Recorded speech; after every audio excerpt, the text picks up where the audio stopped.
கூட்டணி கட்சிகளை திமுக கோட்டை விட்ட கதை.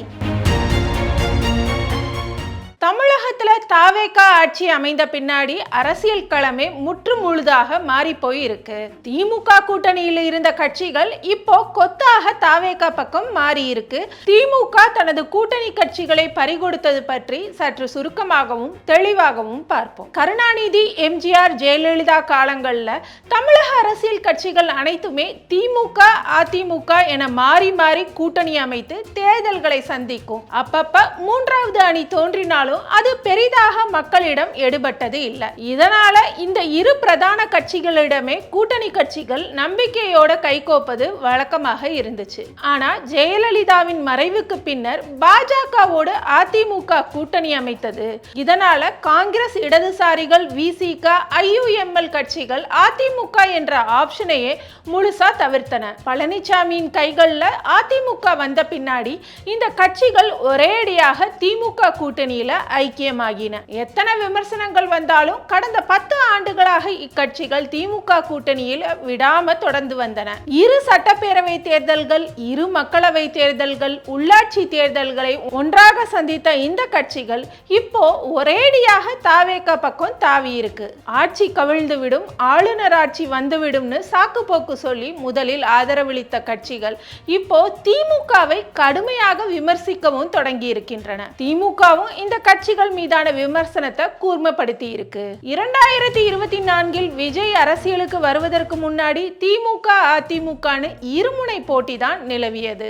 அதிமுகவின் பக்கம் பாஜக இருப்பதால காங்கிரஸ், இடதுசாரிகள், விசிக, ஐயுஎம்எல் போன்ற கட்சிகளால அந்த அணியின் பக்கம் போக முடியாத நிலை இருந்தது.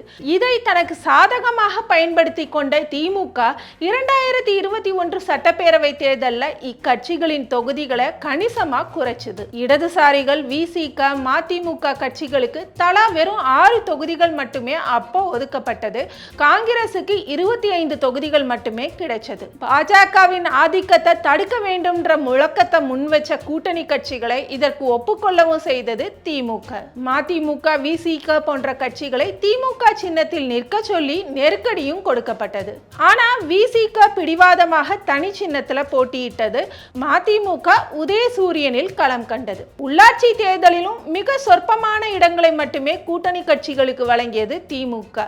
மேயர், துணை மேயர், சேர்மன் பதவிகளை கொடுப்பதாக அறிவிச்சாலும் சில இடங்கள்ல பொறுப்பேற்க விடாமல் செய்யப்பட்ட காட்சிகளும் நடந்தது. ஆனாலும் திமுக ஆட்சியில பல்வேறு குற்றச்சாட்டுகள் எழுந்த போதும் இந்த கட்சிகள் பெரிதா அலட்டி கொண்டதில்லை. ஆட்சியில இருந்த போதும் கூட்டணி கட்சிகள் வைத்த கோரிக்கைகள் பெரிதா நிறைவேற்றப்படலன்ற குற்றச்சாட்டுகளும் எழுந்தன. அதோட திமுகவின் 2ஆம் கட்ட தலைவர்கள் கூட்டணி கட்சியினரை மோசமா நடத்தினாங்கன்ற புகார்களும் எழுந்தன. தாவேக தொடங்கப்பட்ட பின்னாடி காங்கிரஸ், விசிக, இடதுசாரிகளை கூட்டணிக்குள்ள கொண்டு வர கடைசி வர முயற்சி செய்தாரு விஜய். ஆனாலும் திமுக எப்படியோ தனது கூட்டணியை தக்க வச்சுக்கிட்டது.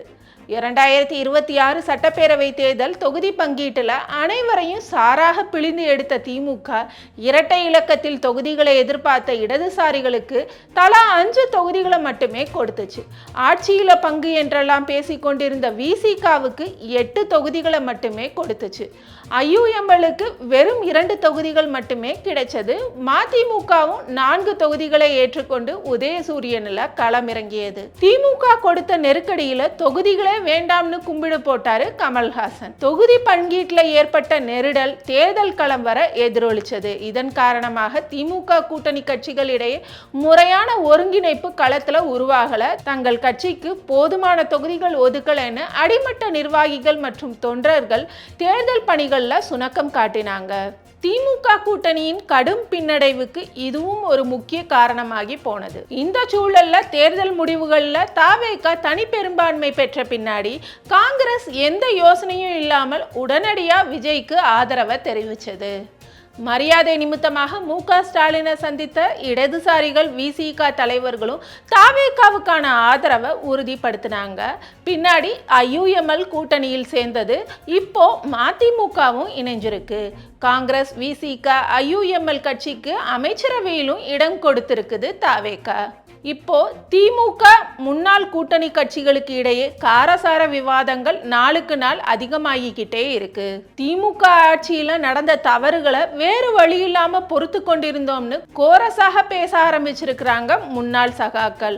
திமுகவும் முன்னாள் கூட்டணி கட்சிகளை கடுமையா விமர்சிச்சு வருது. கூட்டணி கட்சிகளிடம் திமுக பண்ணையார்த்தனமாக நடந்து கொண்டதே அவங்க வெளியேற காரணம்னு அமைச்சர் ஆதவ் அர்ஜுனா வெளிப்படையாகவே பேசியிருக்கிறாரு.